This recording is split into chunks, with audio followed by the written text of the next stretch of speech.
Okay. Hello, everyone. This is Mia. I am back with another special guest today. I have Angelina here. She is one of my sisters from Women of Color with Multiple Sclerosis. And I'll let her kind of go into when she was diagnosed and where she lives and everything like that. So I'll turn it over to you, Angelina, if you want to tell us a little bit about yourself. Sure. Hi, my name is Angelina.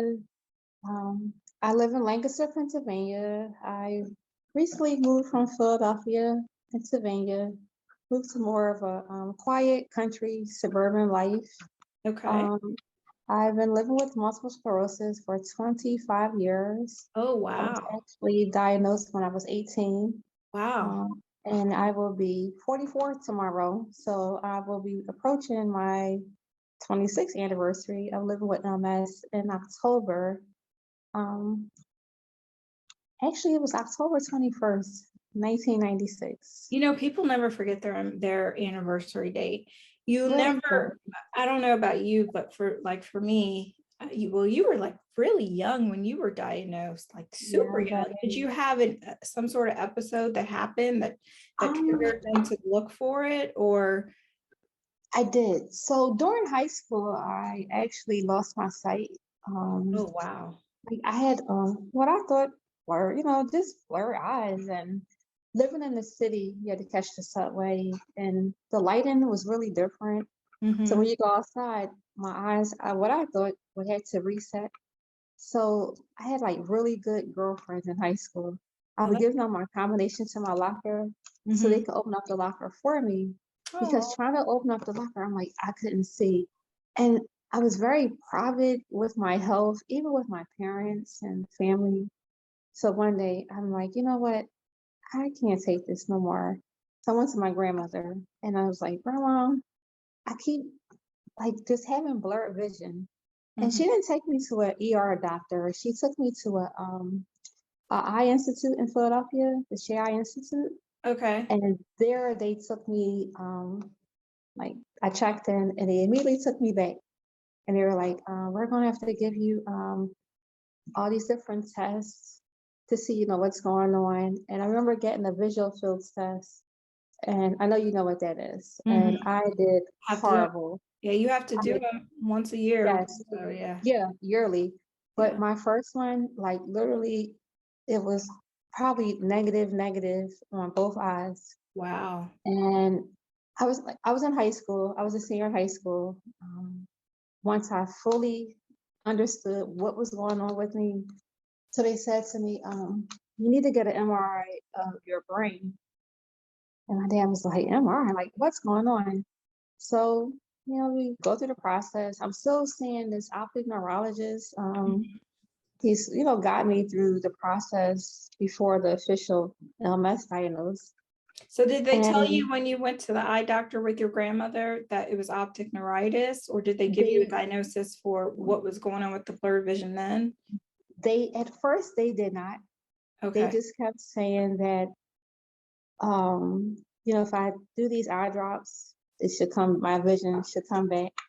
And I'm, kind of was like, well, this has been going on quite some time. Right. And then, I had to think back and I'm like, okay, I played tennis um this summer and I'm like, I remember my feet just getting very numb up Oh, to like wow. what my thighs. And I would say something just like my little brother because we played tennis together, but I would never stop. And then Right. that particular, just going back and just thinking about my life, I'm like, you know what? I remember getting that more than once. And they were like, oh, you didn't tell anyone. And I'm like, who talks about their health to their dad Right. and their grandmother as a teenager? Like, no, not doing it. So as time went on, he said, they sent me home with Patinol, like it was for itchy eyes or something. Mm-hmm. Next day I was back there and that's when they ordered an emergency MRI. And it came back with literally probably 20 active lesions on my brain. Oh, wow. That's a lot. That's a lot. So they, of course, put me on the steroids. I was out Three. of school Did they make you, with, did you have to get the steroids inside the hospital? Like, did they admit you? Because when I had my steroids, it was like I had a 3-day steroids when I initially was diagnosed, but I went to an infusion center, so they didn't have to admit me. They Because actually, of my condition, I'm sorry, yes, they actually did admit me into the hospital because I was so young. I was like 17, 18 years old. yeah, And just, I just wanted to graduate from high school. I wanted to go in the Army, right. but because of what I was going through, you got to think about yourself first. And I said, I don't think this is going to be a smart idea. So I said, well, I still want to go to college. I still want to be something, LMS. What's the funny part about it, Mia? I actually was a health science major in high school. And yeah, and it was so weird. So when they said optic neuritis, those words like kind of clicked in because you had to know your terminology in order to move on to the next level. So I knew anything ended in ITS was inflammation. I'm like, okay, that must be the nerve, optic eye. I'm like, so okay. So when I went back the next day, I had like a list of everything that I had kind of figured out what I was But going through. that is very, very smart of you to do, to have a list, because a lot of people, they things happen over time and they don't have everything written down. So for those that are watching, optic neuritis is one of the ways that you can be diagnosed with multiple sclerosis. And it basically it's your retina separating from your eye, right? Or something like that. Yes. So it can be lethal and you can go permanently blind. Yes. So yeah, it's great that they did the MRI quickly, but then also too, for you to have like a whole list, did you have an idea of what you thought it could be, or were you just thinking back to things that happened and said, this might be a good thing to tell them? Well, of course, having my grandmother in my family, she rests in peace. She always said you should keep some type of journal, diary about your life, your health. And at the time, I was pretty healthy, thank God. I didn't have any problems. I was a high school kid, just trying to play tennis, trying to keep good grades, Right. volunteering at the nursing home. I didn't think of getting sick. I didn't think of getting this. I'm not gonna say MS is a death sentence because I've been living with MS for 25 years and I don't let it stop me from doing anything that I want to do. Right. But at the same token, we know our limitations of what we can do. So do you with that said, do you have a good support system? I have a very good support system. On Monday, I'm married. My husband and I will be celebrating our 19-year wedding anniversary. Oh, Thank congratulations. you. We have a 22-year-old son and we have a 10-year-old daughter. Wow. Okay. That's a big separation. Was it a surprise, baby? Yes, ma'am. Okay. Yes, a true gift from God. Oh yeah. I'm gift. like that's a wide range. Yes, we were actually done, when you really think about it. Yeah. But she's such a blessing. She's actually completes the family. Yeah. That's awesome. So I don't know where I would be without them. And I can truly say with having an illness, they keep me going. Because, being a mother and a wife, you got to still be on top of our game for that part. But So most of all, but I'm sorry. So besides the optic neuritis, do you have any other ailments that you're triggered by because of your MS, or do you have it pretty much under control? well, right now I'm stable according to my current MRI that I had in January. It's awesome. But of course, I have my ups and downs. I'm on Ocrevus. I just had my I guess my first full infusion. I had the first. Well, I guess it'll be the second. I think because I had the first dose they give you, right? It's half. They gave you half. Yeah, half and half.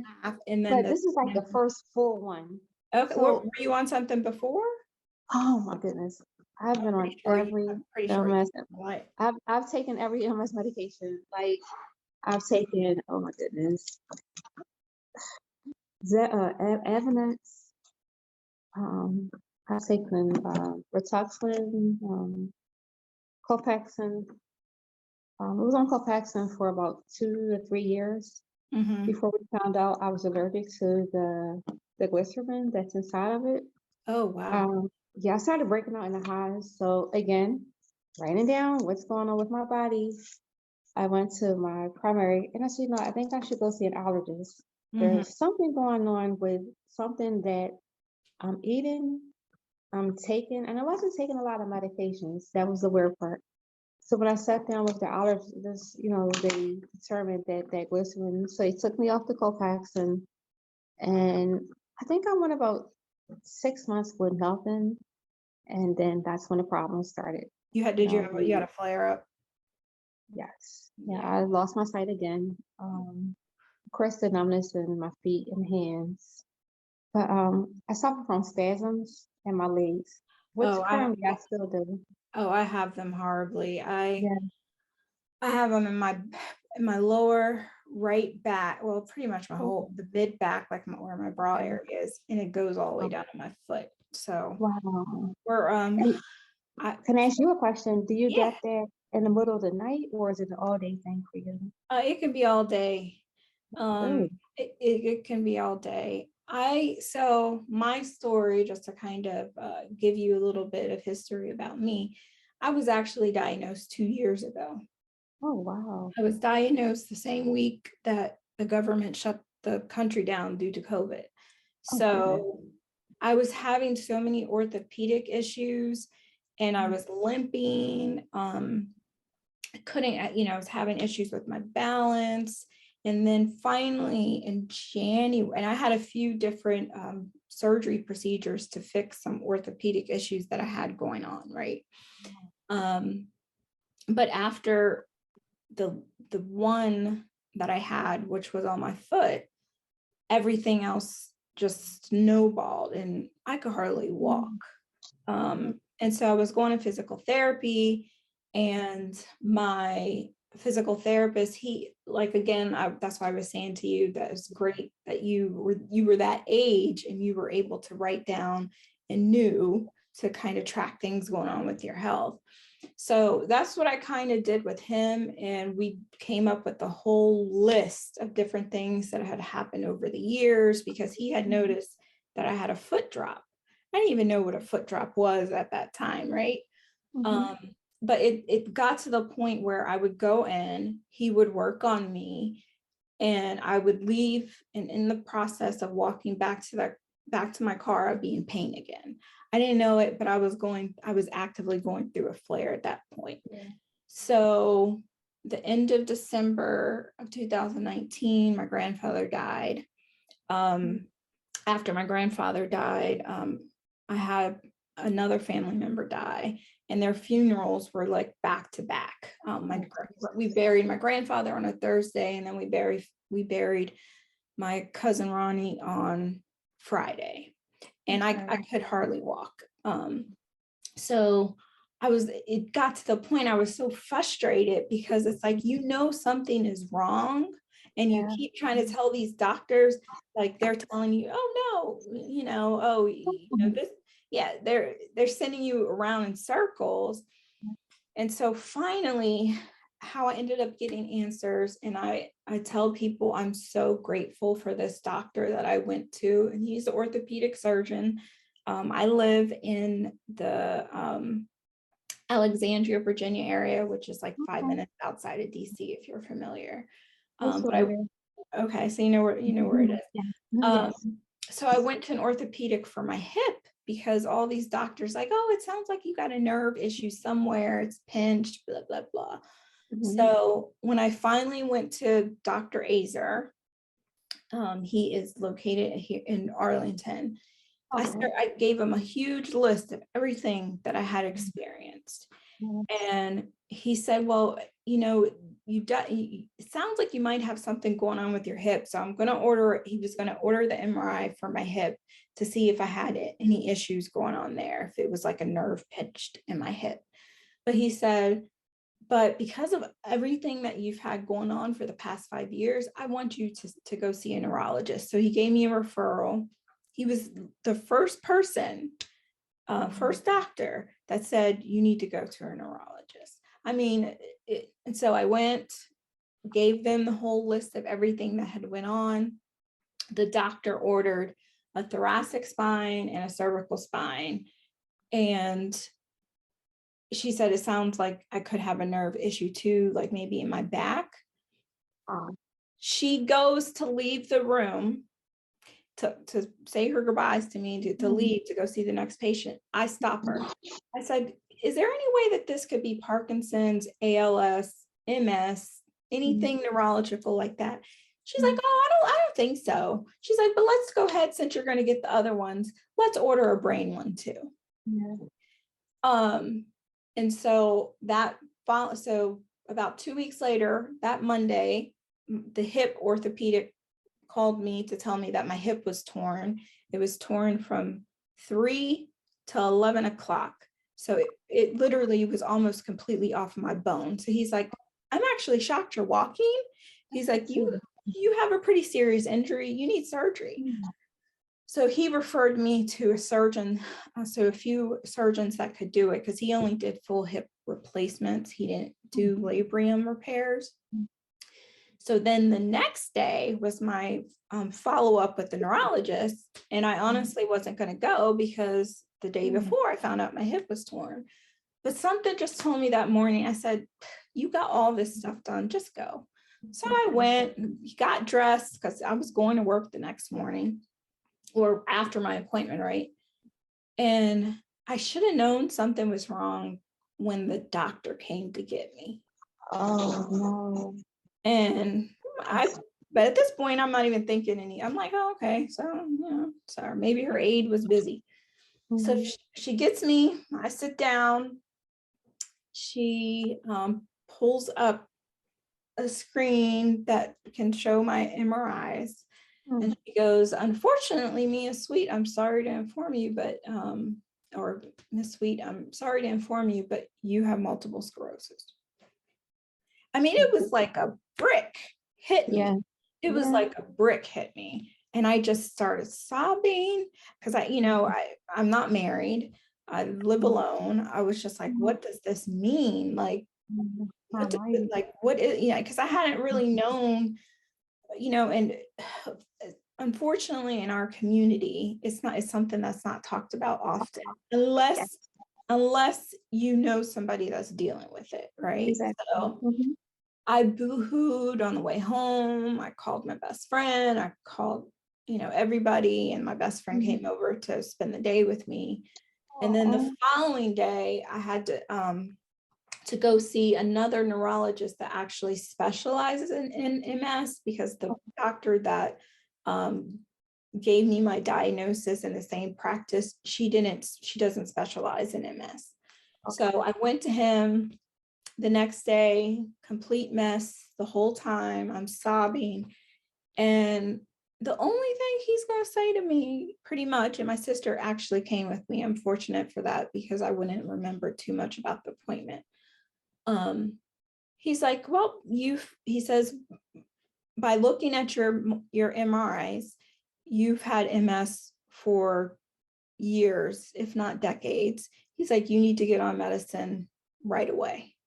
So I have lesions on every single thoracic vertebrae, 7 on my cervical, and 2 in my brain. So I went through this denial. That's why I was saying you were so young when you were diagnosed. I know how I felt. I felt like the world was coming down like in front of me. It was heavy. I was sad for days. I just didn't, I didn't know what it meant. Now, I have a question for you. So at any time, did they order blood work for you to see? Yeah, so that was part of the neurologist, but there wasn't really anything there. Yeah, and so I ended up actually switching neurologists because the guy that I was going to, he was all about money. He didn't really, and that's why I tell people when I see them in our group, like they're complaining about their neurologist, I'm like, fire them. Yeah. Your neurologist is the most important thing when you have MS. You're a neurologist, you two need to be in sync. Exactly. That is so true. Yeah, so I fired him and I found someone at Georgetown. I love her. I mean, I can send her a message right now and she'll respond in 5 minutes. Exactly. So, And that's how it should be. yeah, That's how yeah. it should. How old were you when you were diagnosed? So I was diagnosed at 40. You know, we're going on 2 years of the pandemic here. So I'll be 42 in April. Okay. Wow. Yeah, Yeah. so yeah, I was like 18, 17, 18. Yeah. Um, I I didn't feel like the world was over. And I also didn't have a group of people like that I could talk to neither. I kind Mhm. of had encyclopedias, not even really the internet was like that, in the 90s, like Yeah. 96. Like I remember going on Netscape, like freshman year of college, during computer class. And I was like, you know what? Let me see what MS is. And when I read it, I just remember breaking down during class, crying. And I lived on campus, and I immediately went to my dorm and I told my dad, I'm dropping out of school. There's no point in being here anyway. I'm not going to live to probably graduate. And Oh, he was wow. just like, what are you talking about? And I was like, Dad, I'm like, MS is a serious disease. And it's just so happened what they told us, I have. And my dad was just like, you're not going anywhere. You're strong. And I'm like, easy for you to say. I'm the one that's living with this. Yeah. I'm the one who doesn't know where my future is going to hold. Yeah. So when I was diagnosed, you can go to your neurologist. You can pick up like nice little pamphlets and books. And I used to pick them up and I would throw them in a corner. And one day I said, you know what? That's the reality of maybe your life. Of course, everyone's different, but you got to come to a consensus that one day you're going to hit one of those bullet holes. Yeah. And that, So, so for me, I had the grieving, so I ended up going to therapy and everything like that really, wow. a while ago, but I had to go through the whole grieving stage of things, right? So from my diagnosis in March to finally when I'm on Tysabri. So finally when I started Tysabri, I went through kind of a denial stage, right? Like if I don't think about it, it's not there. Yeah. And then and they had given me the 3 days of the steroids and all that, and it had calmed things down. I said, you know what, I'll deal with the MS once I get my hip fixed. You know, it's not like it's going to go anywhere, so I'll deal with it down the road. So in August, I ended up having another flare, and I went back to the original doctor that diagnosed me, and he's like, Miss Sweet, I told you you have a very aggressive form. You've had it for years. You really need to be on medication. So I let him put me on medication, and I ended up switching doctors. Oh, And so, I mean, the first year, I mean, year and a half, it was hard. yeah, yeah. Going through the pandemic with it, not being able to see anybody, Yeah. you know, having, you know, aches and pains, and not really having someone that could help, you know, because in the middle of a pandemic. So I had some dark moments. I had some darker moments, and then I had a reality check that, you know what, you're not dead. Exactly. You're still very much alive, Yeah. and this is part of your testimony, and you need to deal with it. You can't just, you know, I've never been the type of person that went into a corner and just felt defeated. No. So finally I built the strength, and I said, you know what, I need to go talk to somebody. And I started talking to a therapist, and she gave me kind of this explanation. She said, when you go through a diagnosis like this, you go through a grieving stage, and it's almost as if somebody has died, and so you are, grieving your old self Mhm. while also trying to learn your new self, That's right? Yeah. And so I said, you know what? That makes sense. So, all the crying and the things, all the crying and just the depression that I had, it kind of it was like a weight lifted, because I felt like, okay, I have an explanation to how I'm feeling. Yes. And so going from there, and then I started, so like a year later, the following March, because I was diagnosed the March when the pandemic started. I said, you know what, because I kind of hid things from people, didn't really want to be as open. But Yes. the reality was, I'm using a walker, I'm using a cane. I'm like, people are going to see me. And, my pride and somebody seeing me with these things, or I was like, you can't do that. You need to be open and honest with it. And so that's when last March, I started doing the whole interviews. I had a few girls from the Women of Color MS group. They each gave me 2-minute clips about their MS. And I had, like, every day I would, on my Instagram, I would talk about a African-American person that has been diagnosed with multiple sclerosis, by kind of researching and looking through the internet and stuff like that. And then finally, when it came to my anniversary date, I said, okay, this is the day. This is the day that I'm going to tell the world that I have MS, and kind of share with them my story, because somebody else could be going through the same thing, and maybe this will help them. And part of it helping them is giving me kind of like a therapy and an outlet from what I need to do, right? So that's how we got to this point. Okay. And so this year I wanted to do it a little bit different, and I wanted to share real stories from women, women of color, that are dealing with it, because I feel like in our community, it's not discussed enough, Exactly. and people don't understand it. Um, One of the biggest questions I get all the time is, there anything I can do to help you? And again, part of my pride, I'm like, I'm okay. But then I'm over here and I'm having the spasms where I can't, I'm like hunched over my walker, or some days, I'm like, I can't even use the walker. I got to use my scooter, because going from one room to the next is hard. And so I ended up getting a dog, and that was therapeutic for me too. But I really want to bring awareness to our community Oh, about yes. this disease. So, Yes.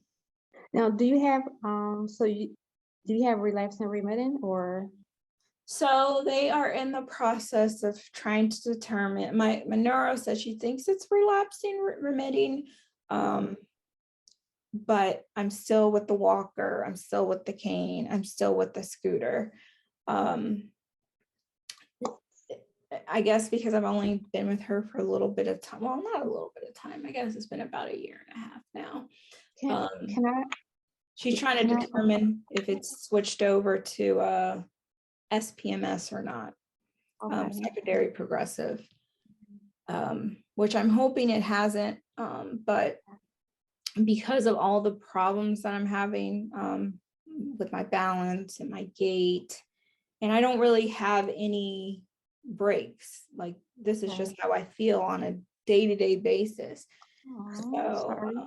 yeah, so we're trying to determine now if it's gone to secondary progressive, or if it's relapsing, remitting, and it's just taken me longer to recover because of all the surgeries that I've had.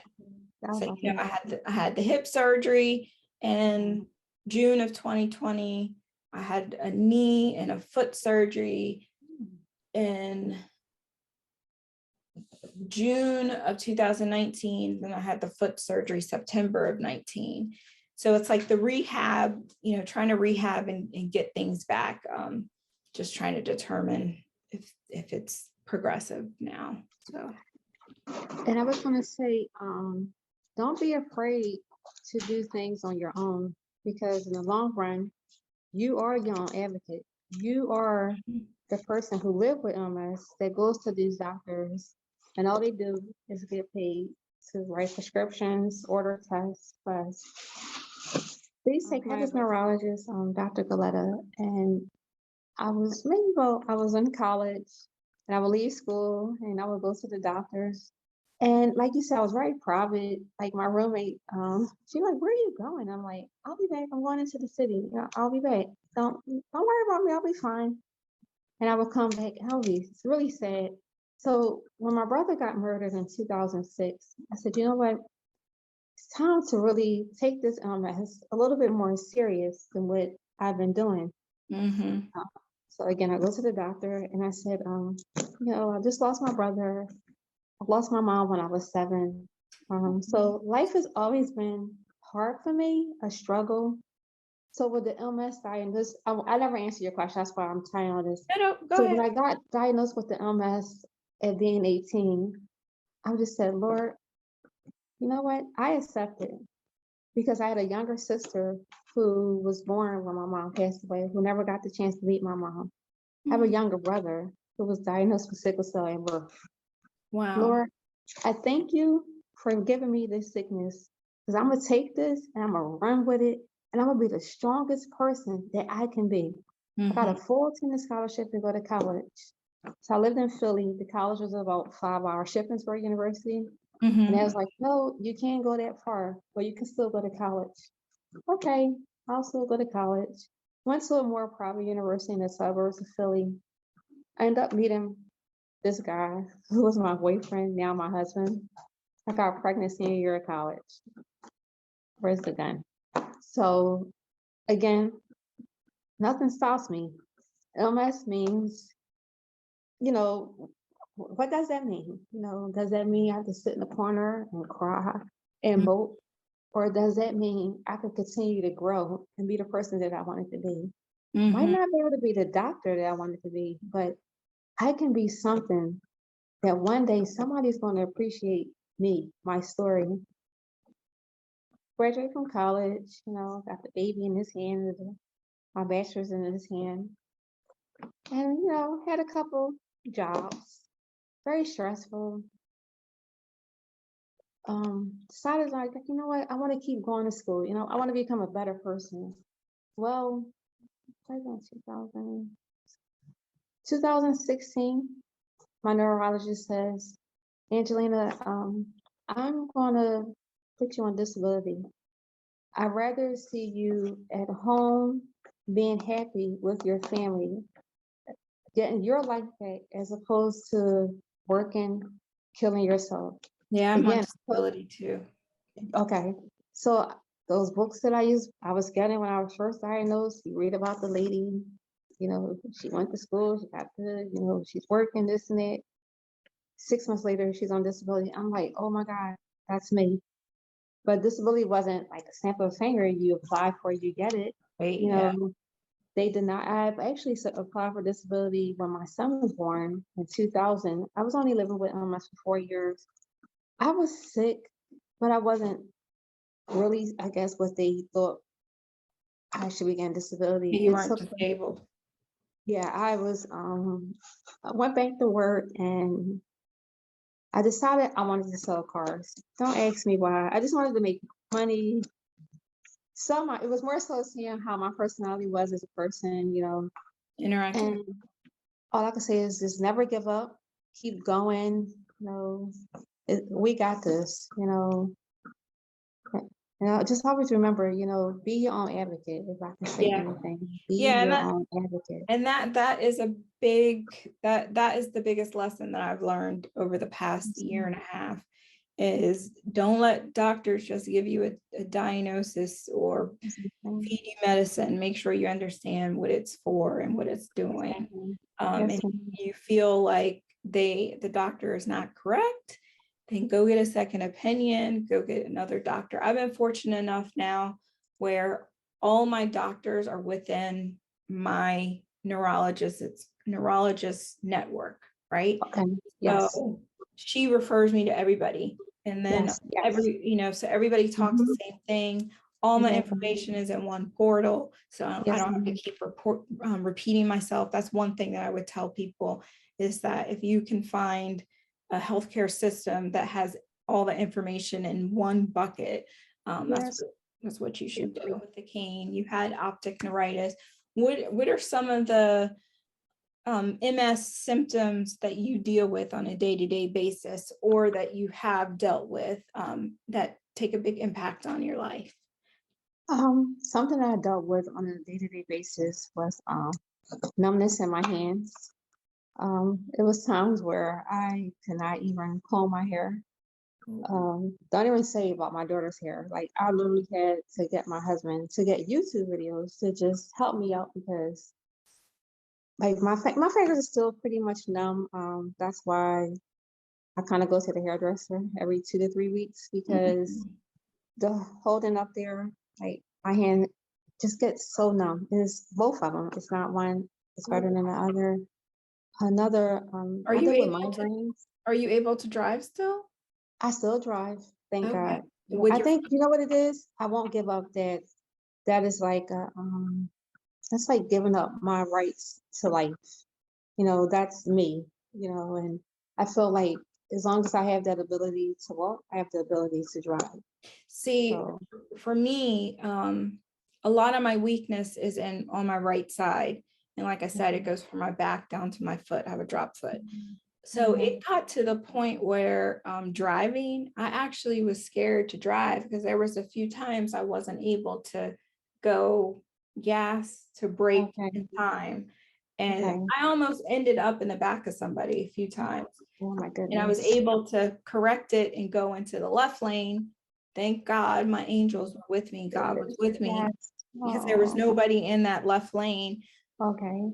And that was like, the realization was like, oh my God, I'm not going to be able to die. And I think that's part of where all the depression and stuff was coming Yes. from. Yes. But my doctor was like, they have these things now where you can actually drive with your hands. Yeah. That's why I Yeah. was asking you if you drive, Yes. because I had my car change it over Yes. so I can drive with my hands now. So it makes it. That's I'm in a process of thinking of doing it just for safety precautions, because you never know. I have foot drop also, excuse me, and I actually have a brace. AFO. Yeah, to put into my shoe when it Yeah. gets too bad. But what I'm noticing now is that my left foot gets a little numb, but it's not foot drop, it's just numb. Yeah. So I'm really paying attention to what's going on in that side. But most of my weakness is on my right side. Mine too. Um, it's weird because I was driving the other day and I was at where I live at, the red lights are really long. And I said, you know what, this is my car. And I put my car in park. And I was like, no, that's a little dangerous. So now what I do, put my left foot on the brake when I'm there. So my right foot don't have to go right to left, right to left. Girl, get the hand controls in your car. You were making me Yes. nervous, because Okay, I'm right. you were doing the same thing I was doing, and I almost ended up in the back of Mhm. somebody's car. Don't do that. I know, that was the first time I did it. And I just, try to drive the speed limit, No, I not, mean, you just are reflexes. It's just not yeah, there. And it could be yeah, dangerous for you it can be, or yes, it somebody really else can. that's on the road. So Yeah. I would And highly recommend it. It's like riding a bike. Um, yes, I'm definitely going to consider that. yeah, Definitely your going to consider that. neurologist can give you a prescription for it. Okay. So look And into one other that. thing, I definitely thank you for telling me that prescription from neurologist. I deal with anxiety and depression, Mhm. but the depression is more so, like I said, I lost my mom when I was 7. My brother was murdered when he was 31. Oh, I'm so So sorry. those were like traumatized events that happened in my A life. lot of a lot of grieving and Yes, sadness of that you dealt with. special people that really Yeah. meant the world to me. So, and then with the MS diagnosis, it was just like, okay, so I went and saw a therapist. Mhm. I couldn't take it. I just felt like you say, you had dark times. I Mhm. think we all had dark times with Yeah. illness. I think that's the part of making us get from that point to the next point in life. Right. you know, and I'm truly thankful. I don't take medication for my depression or anxiety, because when I was in college and I was first diagnosed, that's the first thing they did. They gave me antidepressant, Mm-hmm. which made it only worse to think that I was a more of a basket case than what I was. Mm-hmm. So I went to the therapist and I immediately told them, this is what I'm not going to do. You're going to hear my story and you're going to tell me how I can live my life in other ways other than popping the pill. Mm-hmm. And they just told me, do things that you like to do. I like to write, I like to cook.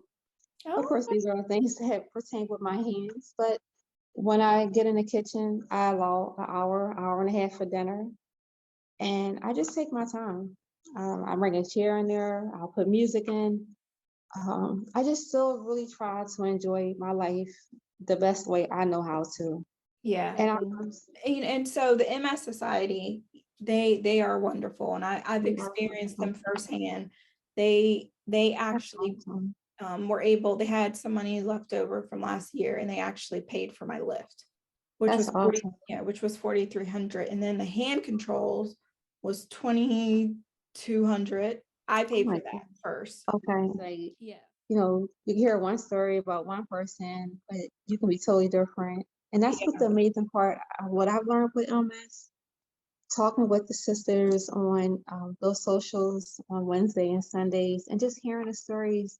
Sometimes I just sit back and I just have my mouth open wide, like, wow, like just listening to your story, and hearing how you have to struggle with MS.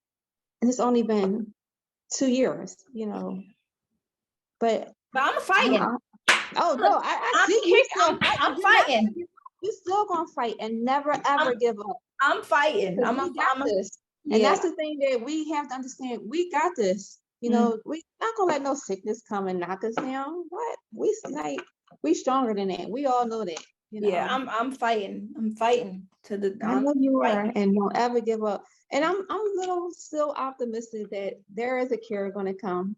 It just You seemed like know, the pandemic jumped in the way and kind of took away from, because they. when I first heard COVID, I'm like, that ain't nothing but a sickness of MS. I And know. like when you hear the symptoms, I wake up with no taste in my mouth every day.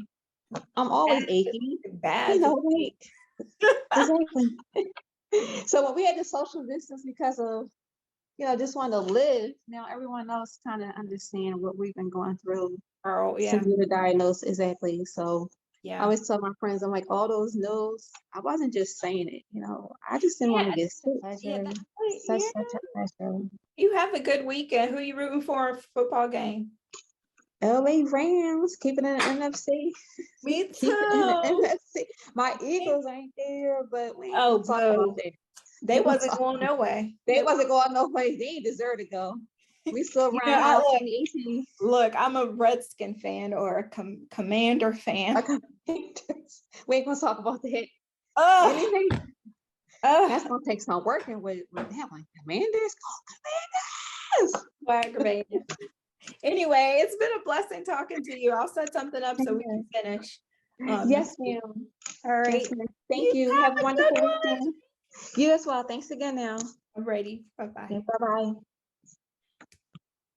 bye.